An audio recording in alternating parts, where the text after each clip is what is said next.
Surely, you've experienced moments when life felt overwhelming and challenges seemed endless, right? But what if I told you that every difficulty and obstacle is actually an opportunity to grow and discover the hidden strength within you?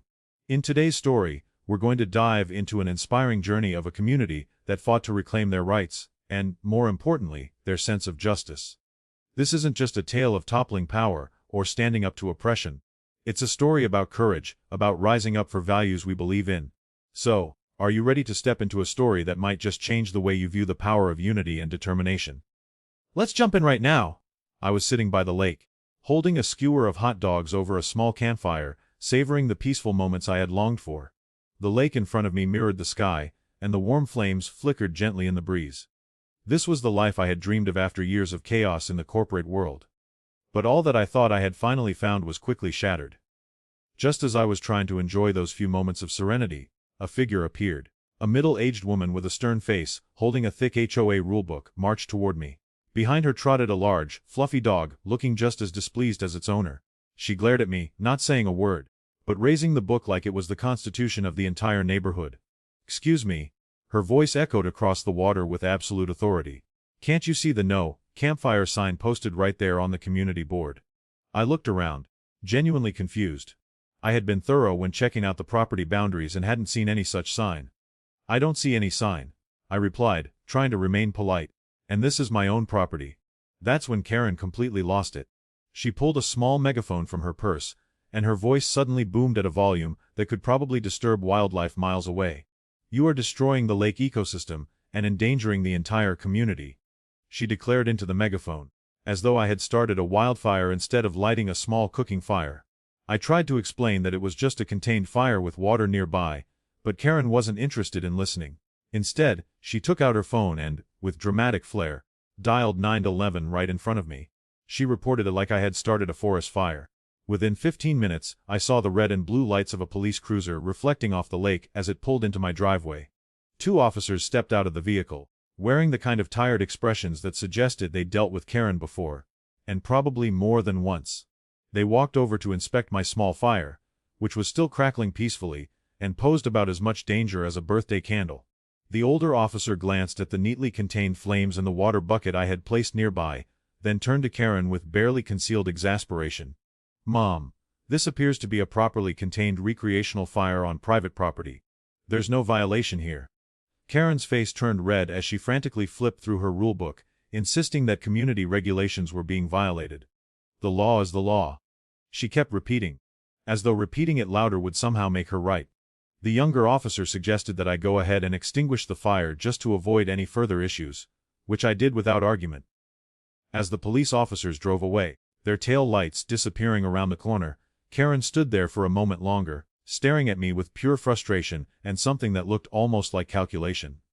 She adjusted her sunglasses, even though the sun had already set, and gave me a smile that didn't quite reach her eyes. "Welcome to Lakeside Manor, Mr. Harper," she said, her voice dripping with false sweetness. "I do hope you'll take the time to familiarize yourself with our community standards. We have a very particular way of doing things here, and those who don't fit in tend to find life rather uncomfortable." With that ominous warning, she turned on her heel and clicked away into the gathering darkness, her fluffy dog giving me one last disdainful look before following its master into the shadows. That night, instead of going to bed, I sat at my kitchen table with my laptop open, pulling up every document related to my home purchase.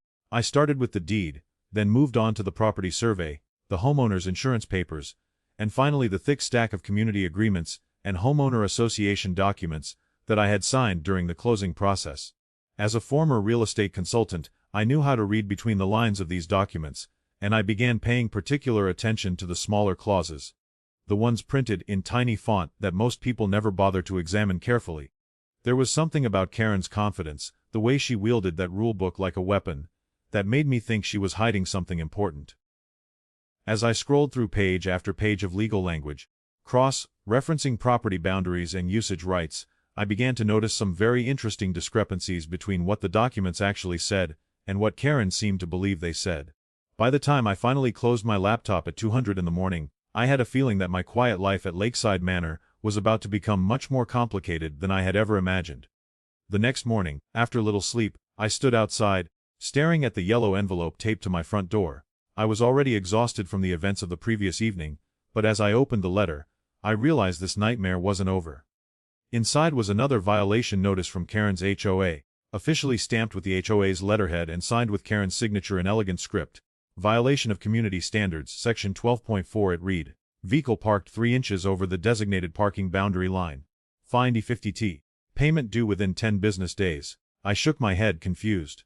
I walked out to my driveway and measured the distance between my car and the painted line. It wasn't 3 inches over, it was 2 inches. The precision was maddening. It wasn't just one violation. Oh no. From that moment they kept coming, one after another: overgrown grass, flower colors deemed unapproved, and the most ridiculous violation of all, inappropriate sunbathing posture affecting neighborhood aesthetics. Sunbathing, on my own deck, wearing normal clothes. According to Karen, even that was a crime. Every morning at exactly 7 a.m., Karen would take her walk past my house, accompanied by her enormous fluffy dog. She carried a measuring tape, a clipboard, and sometimes a professional camera, documenting every possible infraction she could find or invent. I watched from my kitchen window one morning as she meticulously documented my mailbox as if it were a crime scene, taking pictures as though my simple mailbox was an act of rebellion against the HOA. The tipping point came one afternoon when I received yet another violation notice, this time for the correct posture. While I was reading a book on my deck, I'd been sitting normally, enjoying the fresh air, but apparently my position in a deck chair was too non-compliant with the HOA's aesthetic standards. I was living on my own property, mind you. Yet, Karen's control over every aspect of my life was beginning to feel like an imprisonment. That's when it hit me. This wasn't just about power, it was about control. Karen wasn't interested in rules or maintaining the community. She was systematically making me feel unwelcome in my own home, and she wasn't going to stop. Instead of getting angry, I decided to fight back. Using my background in real estate, I spent hours going through all the legal documents, cross-referencing every single clause of the HOA's rulebook with state and local laws. What I found wasn't just a few inconsistencies, it was a roadmap of quiet corruption. Many of the rules Karen was enforcing weren't even in the official HOA documents. They were addendums that had been added over the years without proper community approval. But the most unsettling discovery came when I started looking into the history of Lakeside Manor itself. I spent hours at the county records office, digging through property deeds, zoning documents, and historical surveys. The original developers of Lakeside Manor had been very clear about lake usage rights. As I went through the records, I realized that Karen's excessive protection of the lake access was far more than just control. It was about something bigger, something that Karen wanted for herself. The most disturbing discovery came on a Tuesday morning when I was backing out of my driveway and noticed a glint of metal on a nearby utility pole. I parked and walked over to investigate. There it was, an inconspicuous security camera, professionally mounted, with a clear view of my front yard, driveway, and the lake access area behind my property. I took several photos of the camera from different angles, making sure to document its location. I called a friend who ran a security company, and within the hour, he arrived. "That's not just a camera," he said after examining it. "This is professional, grade surveillance equipment. Probably costs around $800. It's motion-activated, records in high definition, and transmits wirelessly." My blood ran cold. Someone was spying on me, and I had a pretty good idea who was behind it. Karen wasn't just watching me, she was tracking every move I made. I wasn't ready to involve the police just yet. I had a plan. I wanted to gather more evidence before making any accusations. But with the camera in place, it was clear that Karen's surveillance wasn't just about keeping an eye on me. It was about maintaining her iron grip on the neighborhood. As the days passed, I continued my research into the HOA's finances, looking into the history of the lake maintenance fees. What I found was even more troubling. The HOA had been collecting fees for years that no one was legally required to pay. The more I dug, the more I realized that Karen wasn't just a petty tyrant. She was operating the HOA as her own personal cash cow. By the time I pieced everything together, I knew that this battle was far from over. I wasn't going to let Karen and her HOA get away with this. But I also knew that confronting her directly wouldn't work. She had too much power, and she would do anything to keep it. Instead, I decided to play a different game. A game with actual laws and real legal documents. The deeper I dug, the more I realized that Karen's control over the community wasn't just about enforcing unreasonable rules or issuing pointless fines. She was running the HOA like her own personal cash cow, and behind all the rules was a carefully hidden financial network. A week later, as I continued my research into the documents, I made a disturbing discovery. The lake maintenance fees that the HOA had been collecting from residents weren't legally justified. What I had assumed were fees for environmental protection and community upkeep were actually just funds Karen and her supporters had been illegally collecting. I kept digging into the HOA's financial documents, and what I found next was even more troubling. Over the years, the HOA had been collecting these fees from residents who were never legally required to pay them. The more I looked, the more I realized that Karen wasn't just a petty tyrant. She was running the HOA for personal profit, taking advantage of the community's ignorance. I dug even further into the history of Lakeside Manor itself. I spent hours at the county records office, sorting through property deeds, zoning documents, and historical surveys. The original developers of Lakeside Manor had been very clear about lake usage rights. As I pored over these records, I realized that Karen's excessive control over lake access wasn't just about power. It was about something much bigger. Something she wanted for herself. The most chilling discovery came on a Tuesday morning when I was backing out of my driveway and noticed a glint of metal on a nearby utility pole. I parked and walked over to investigate. There it was, an inconspicuous security camera. Professionally mounted, with a clear view of my front yard driveway and the lake access area behind my property. I immediately took several photos of the camera from different angles, making sure to document its location. I called a friend who ran a security company, and within an hour, he arrived. "That's not just a camera," he said after inspecting it. "This is professional, grade surveillance equipment. It's probably worth around $800. It's motion activated, records in high definition, and transmits wirelessly." My blood ran cold. Someone was spying on me. And I was pretty sure it was Karen behind it. She wasn't just watching me. She was tracking my every move. I didn't rush to involve the police just yet. I had a plan. I wanted to gather more evidence before making any accusations. But with this camera in place, it was clear that Karen wasn't just monitoring me. She was maintaining her grip on the entire neighborhood. As the days passed, I continued to dig into the HOA's financials, looking at the history of the lake maintenance fees. What I found was even more alarming. The HOA had been collecting fees for years that no one was legally obligated to pay. The more I uncovered, the more I realized Karen wasn't just a petty tyrant. She was running the HOA like a personal cash machine. By the time I pieced everything together, I knew that this battle wasn't over. I wasn't just fighting for my own rights. I was fighting to expose the corruption that Karen had been hiding from the entire community. But I also knew that confronting her head-on wouldn't work. She had too much power, and she would stop at nothing to keep it. Instead, I decided to play a different game, a game involving real legal documents and actual laws. One morning, I decided to go to the county records office to dig deeper into the original property rights. I spent hours sifting through old boxes of documents that hadn't been digitized yet. After several hours, I stumbled upon the document I had been searching for. The original master deed for Lakeside Manor, complete with detailed property surveys, water rights allocations, and individual lot specifications, was tucked away in a mislabeled box. The moment I saw it, I knew it was the key. This was the evidence I needed. The master deed, signed by the original developer, Richard Lakeside, clearly outlined the rights to lake access for specific properties, including my own. These rights were independent of any HOA control. What I discovered next was even more shocking. Karen had been collecting lake maintenance fees from the 28 properties with independent water rights, even though they weren't legally obligated to pay. This wasn't just an oversight. It was a deliberate act of fraud. Now, I had the smoking gun, the evidence that Karen's entire operation was built on lies. The more I uncovered, the more determined I became. This wasn't just about getting back my property rights, it was about exposing Karen's financial misconduct and making sure the entire community knew the truth. As I prepared to confront Karen with this information, I felt a sense of determination I hadn't experienced before. I wasn't just defending my own rights. I was defending the entire community from a woman who had been using fear, manipulation, and legal loopholes to control them. The battle was just beginning, and I wasn't about to back down. When I realized I had gathered the most important evidence to take down Karen, I knew this fight was no longer just about protecting my own rights. This was an opportunity to expose the entire system of manipulation that she had built over the years. I spent hours preparing legal documents, organizing them into clear, detailed files that I could present at a community meeting. To shed light on the residents' rights and the illegal fees Karen had been charging, I knew I had to go public. But I also understood that confronting Karen directly wouldn't be easy. She had too much power, and she would stop at nothing to maintain it. I wasn't rushing to bring everything out in the open right away. First, I needed to take more solid steps. I wrote an official letter to all the residents of Lakeside Manor. requesting an emergency meeting to discuss the lake access rights and the fees Karen had been collecting from residents without legal justification. My letter wasn't accusatory. It was simply sharing the important discoveries I had made. My goal was to help everyone understand what was happening in the community and find ways to protect their own rights. I sent the letter to all the households in the Lakeside Manor area. But I knew Karen wouldn't let me easily carry out my plan. Just one day later, I received another yellow envelope taped to my door.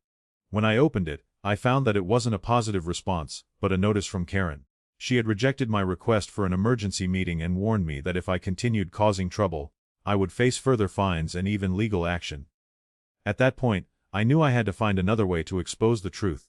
I couldn't let Karen continue to take advantage of the community's fear and ignorance. I had to make sure everyone knew what was really going on. By the end of the week, I decided to host an informal meeting at my house, with those residents I had contacted previously. 15 people showed up, including those who had reached out to me before, and others who were frustrated with Karen's management. We spent hours exchanging information and realized we were all victims of a financial manipulation system Karen had created. This wasn't just my fight anymore. It was the whole community's battle. After that meeting, we decided to pool our resources and hire a real estate attorney to help us review the community documents and give us an official legal opinion on the residents' rights in Lakeside Manor. I felt a strong sense of belief that if we stood together, nothing could stop us from protecting our rights. Although I had the irrefutable evidence of Karen's abuse of power, I couldn't relax just yet. Karen, with her power and connections, would certainly try everything she could to stop this movement before it went too far. And I knew I had to be prepared for any retaliation from her. The next morning, as I prepared to step outside, I noticed something I hadn't expected. Karen's surveillance camera operation had just been upgraded. A new camera had been installed on the side of my house, directly pointing toward the lake access area. This was clearly a sign that Karen was getting anxious and wanted to keep an even closer eye on me. But I was ready for this. With the help of the residents and our attorney, I knew this battle could change the entire community. It was the one thing Karen couldn't have predicted. When people came together, the truth couldn't be hidden forever. As the days passed, the pressure from Karen continued to grow. She was using every legal trick in the book to try and shut down the movement. But I knew I couldn't back down. The community needed to hear the truth, and I was ready to expose it for all to see. A week after our informal meeting, Karen called an emergency community-wide meeting, citing the disruption caused by residents who refused to follow HOA rules. She claimed that my actions were endangering the peace and stability of Lakeside Manor. This was it. The moment I had been waiting for. The email Karen sent out about the meeting was her attempt to silence me once and for all.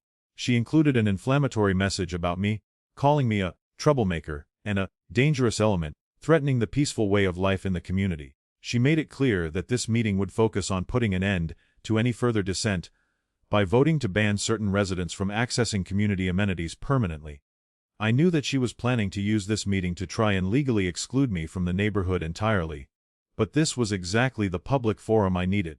This was my chance to finally set the record straight and expose the truth about Karen's abuses. The day of the meeting, I walked into the Lakeside Manor Community Center with a sense of quiet confidence. The room was packed.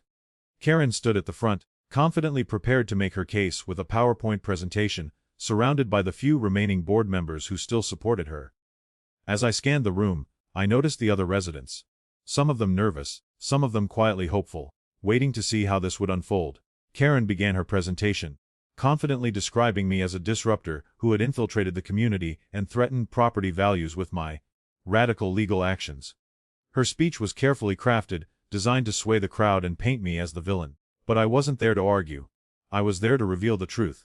I stood up and requested permission to speak. Karen tried to dismiss me, claiming that I had forfeited my right to speak due to my so-called disruptive behavior. But several long-time residents insisted that I be allowed to present my case. I plugged in my laptop, opened the folder I had meticulously prepared, and let the documents speak for themselves. Without saying a word, I began displaying slides showing the original master deed for Lakeside Manor, clearly outlining the individual lake access rights that Karen had been violating. I highlighted sections of the document that showed how 28 properties, including mine, had independent rights to the lake, and that Karen's HOA had no authority to restrict these rights. As the slides continued, I showed how Karen had been collecting fees that were never legally required, and how those fees had been misused to fund surveillance equipment and legal services that benefited her personal agenda. I included photographs of invoices, bank statements, and evidence of improper spending. Each piece of evidence revealed more about the hidden truths Karen had worked so hard to cover up. The room went silent. People were shocked. The truth was undeniable, and there was no way Karen could spin her way out of this one. As I finished my presentation and returned to my seat, the silence in the room felt deafening. Then, one by one, residents began to stand up and share their experiences. A retired couple spoke about how they had been fined for asking questions about how the lake maintenance fees were being spent. A neighbor confirmed that the financial documents I presented were authentic and that he had been concerned about these issues for years, but had been too afraid to speak up. The room's mood shifted dramatically.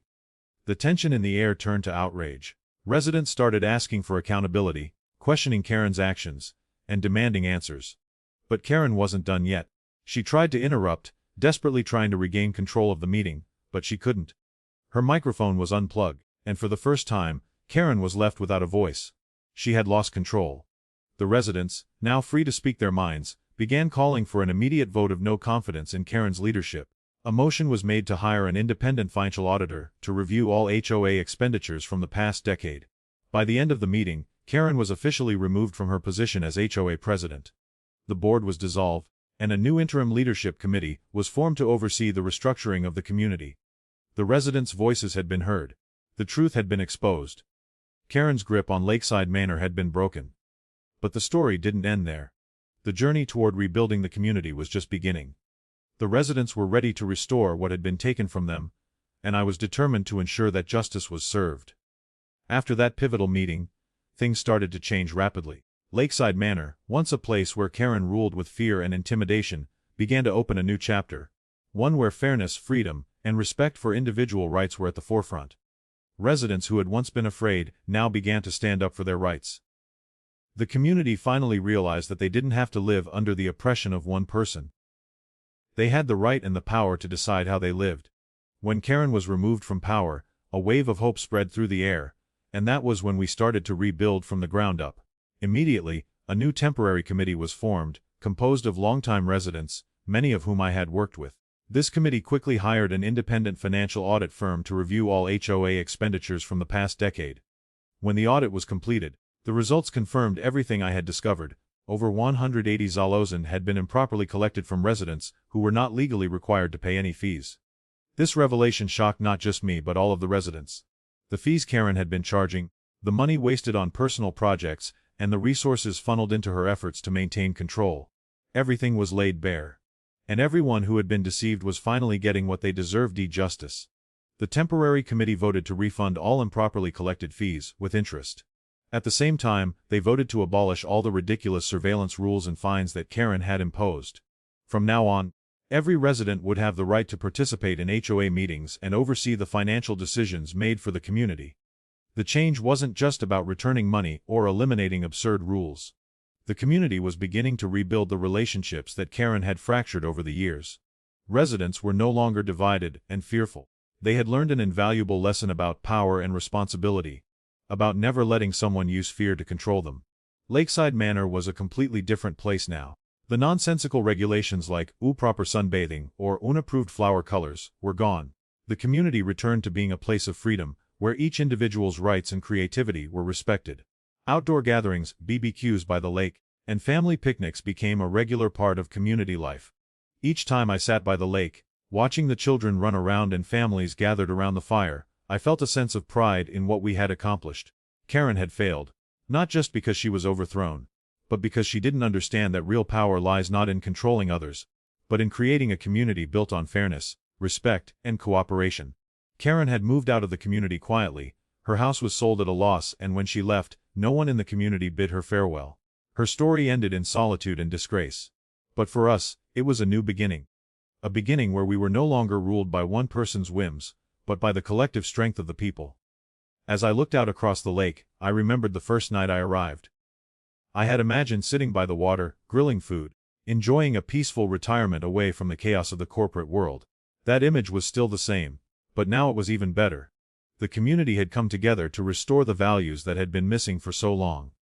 When I sat by the lake, watching the fire flicker and the stars reflect off the water, I realized that this wasn't just a victory for me. It was a victory for everyone who had the courage to stand up. Karen had tried to tear us apart, but in the end we had come together, stronger than ever. And in that moment, I knew we had rebuilt something much more valuable than just a peaceful neighborhood. What had been taken from us was now returned. Not just in money, but in the sense of unity and trust that had been lost. It was the most precious thing we could have gained, the knowledge that when people stand together, they can defeat even the greatest of challenges. And as I looked out at the families laughing by the fire, I felt a deep sense of peace. This was the community I had fought for, the community I had always dreamed of.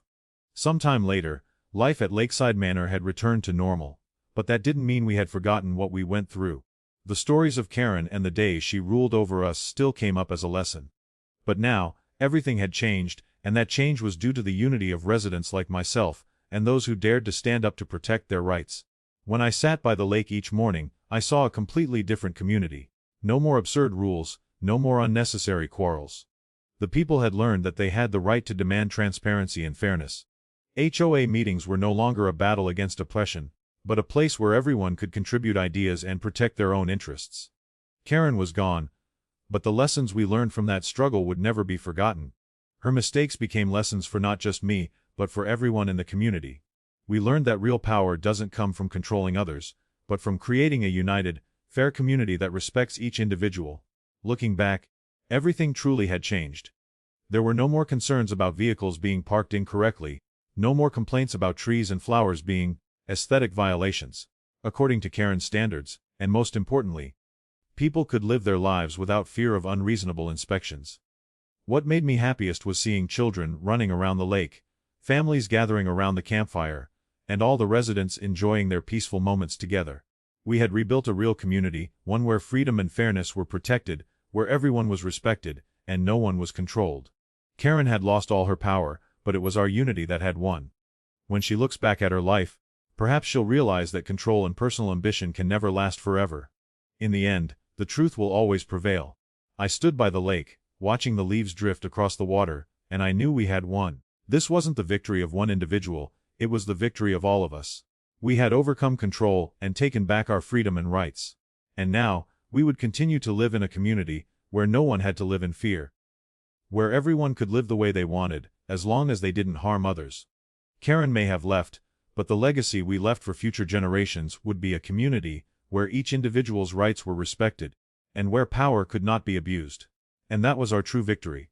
With Karen gone, things had settled into a new rhythm at Lakeside Manor. The chaos she had created was now a thing of the past, and we could finally breathe freely. But the work didn't stop there. Now that the system of control had been dismantled, it was time to rebuild. This time from the ground up, in a way that truly reflected the values of the community. The interim committee, that had taken charge after Karen's removal, was already making great strides in transforming the neighborhood. They established clear guidelines for community involvement and set up regular town hall meetings where everyone could voice their concerns. No longer were residents afraid to speak up. We all understood that the community's strength lay in its unity, and the best way to protect that unity was through transparency and open dialogue. One of the first things the new board did was create an official, accessible record of all community finances. No longer would funds be used to prop up one person's ego or personal agenda. Every expense, every fee collected, would be open to scrutiny by any resident who wanted to see it. This simple yet powerful step ensured that the mistakes of the past could never be repeated. There was also a renewed focus on the environment. For years, Karen had claimed to be the protector of the lake and its surroundings, but under her leadership, nothing had been done to maintain the waterway properly. Now, with everyone working together, we started real conservation efforts, organizing clean-up events and planting native vegetation along the shores. We were no longer just residents, we were stewards of the land we called home. Over time, the sense of community grew stronger. Neighbors who had once avoided each other now shared meals together, hosted block parties, and supported one another in ways I had never seen before. Lakeside Manor began to resemble a real neighborhood. One where every individual's voice mattered, where we celebrated differences rather than suppressing them. And it wasn't just the adults who were excited about the change. The children of Lakeside Manor, who had spent so many years under the shadow of Karen's rules, were now able to enjoy their childhoods in a way they never could before. They played freely in the park, rode their bikes without fear of fines, and gathered by the lake to swim and fish, just like I had when I was a kid. Seeing them enjoy their time here filled me with a sense of pride and accomplishment that went beyond anything I had imagined when I first moved in. One evening, as I sat on the porch of my house, looking out at the lake that had once been a symbol of division and control, I realized that this wasn't just about reclaiming my own property. It was about reclaiming the soul of a community. We had rebuilt more than just laws and rules, we had rebuilt trust, friendship, and a shared sense of responsibility. And that was something no one could ever take away. Looking back, it seemed almost surreal that we had gone from a place ruled by fear to a place where everyone was free to live the way they saw fit. But I knew that the journey had been necessary. Sometimes the hardest battles are the ones we didn't ask for. But when we fight for what's right, we can achieve things that seem impossible. Karen had underestimated the power of a community united in its pursuit of justice. And in the end, it was that unity that saved us all. As I watched the sunset over the lake, the same lake that had been the center of so much conflict, I felt an overwhelming sense of peace. The water reflected the golden light, and for the first time, the lake felt truly ours again. If you found this story inspiring and want to see more tales of the power of unity and justice, don't forget to hit like and comment below to share your thoughts.